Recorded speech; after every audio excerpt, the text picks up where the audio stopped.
Assalamualaikum warahmatullahi wabarakatuh. Perkenalkan, kami dari kelompok 5 yang terdiri dari Dian Saputri, yaitu saya sendiri. Kemudian ada Andri Oktaviana, Aldi Aryadi, Suci Khaira, dan Asrianti Asad. Di sini kami akan membahas mengenai metode Breadth Research.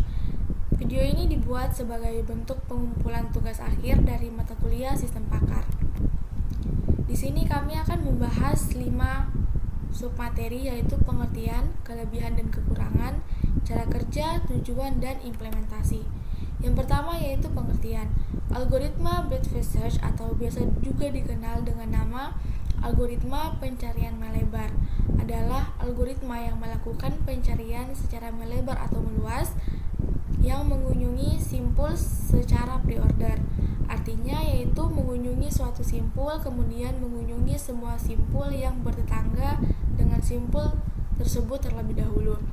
Jadi tiap-tiap simpul yang telah masuk ke dalam antrian hanya satu kali.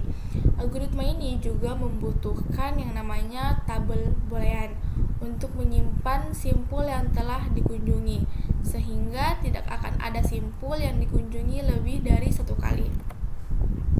Selanjutnya yaitu istilah dalam metode breadth research. Yang pertama yaitu start node adalah istilah untuk menyebut simpul awal sebuah pencarian. Yang kedua yaitu current node adalah simpul yang sedang dijalankan atau algoritma pencarian jalan terpendek.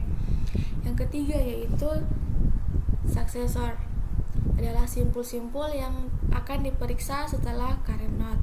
Yang keempat yaitu simpul atau node merupakan representasi dari area pencarian. Yang kelima yaitu append list adalah tempat penyimpanan data simpul yang mungkin diakses dari starting node maupun simpul yang sedang dijalankan.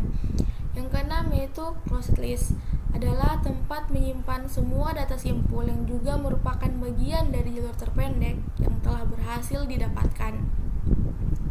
Yang ketujuh yaitu goal node, yaitu simpul tujuan. Dan yang terakhir yaitu parent adalah current node dari successor. Sekian dari saya persilakan kepada Andri Oktaviana untuk melanjutkan materi selanjutnya. Baik, selanjutnya saya Andri Oktaviana. Di sini saya akan menjelaskan tentang kelebihan dan kekurangan BVS. Di kelebihan itu yang pertama, tidak akan menemui jalan buntu. Kedua, jika ada salah satu solusi, maka BVS akan menemukannya. Dan jika ada lebih dari satu solusi, maka solusi minimum akan ditemukan.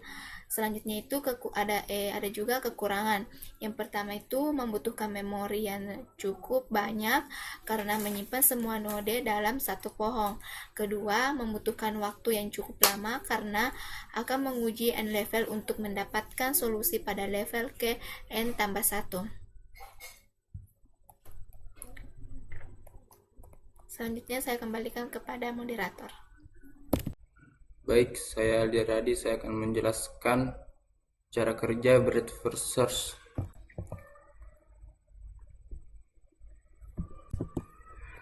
Algoritma breadth research adalah algoritma pencarian melebar yang dilakukan dengan mengunjungi node pada level n terlebih dahulu sebelum mengunjungi node-node pada level n plus 1. Algoritma BFS berbeda dengan DFS.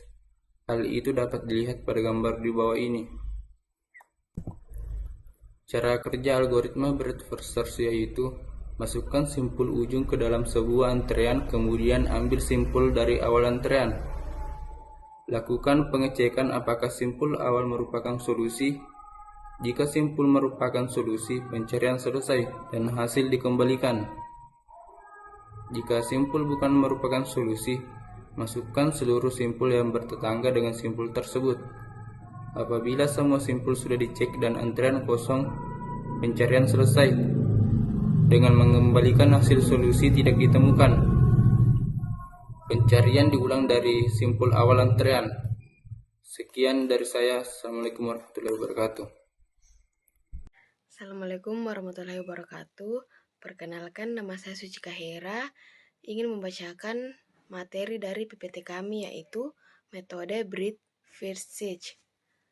Adapun tujuannya yaitu algoritma breadth research merupakan salah satu algoritma untuk menentukan pencarian jalur terpendek. Algoritma ini melakukan pencarian secara melebar dengan mengunjung dari suatu simpul atau titik, kemudian mengunjungi semua titik-titik yang bertetangga untuk menemukan solusi. Terima kasih. Assalamualaikum warahmatullahi wabarakatuh. Perkenalkan, nama saya Srianti As'ad. Di sini saya akan menjelaskan tentang metode Breadth First Search.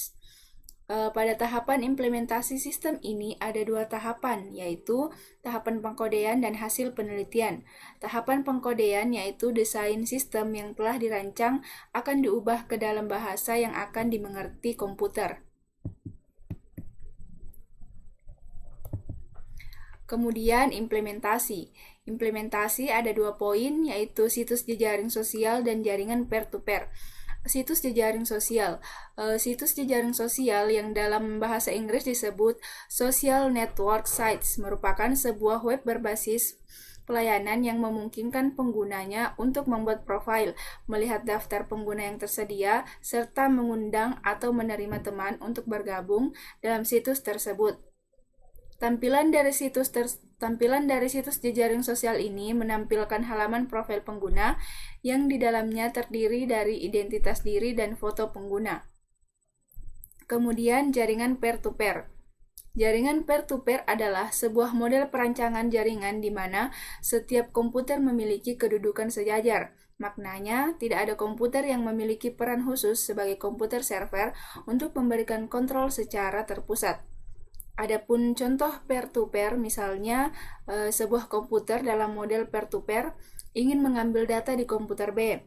Dalam hal ini, komputer A sedang berperan sebagai server dan B sebagai klien.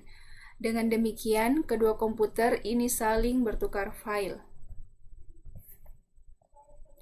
Selanjutnya, kegunaan algoritma Breadth First Search atau BFS. Algoritma BFS atau Breadth First Search adalah salah satu algoritma yang digunakan untuk pencarian jalur. Contohnya, yang dibahas kali ini adalah mengenai pencarian jalur yang melalui semua titik. Algoritma ini adalah salah satu algoritma pencarian jalur sederhana, di mana pencarian dimulai dari titik awal, kemudian dilanjutkan ke semua cabang titik tersebut secara terurut. Jika titik tujuan belum ditemukan, maka perhitungan diulang lagi ke masing-masing titik cabang dari masing-masing titik, sampai titik tujuan tersebut ditemukan. Baik, demikianlah tadi presentasi dari kelompok 5. Mohon maaf apabila terdapat banyak sekali kekurangan dari kami. Saya akhiri, wassalamualaikum warahmatullahi wabarakatuh.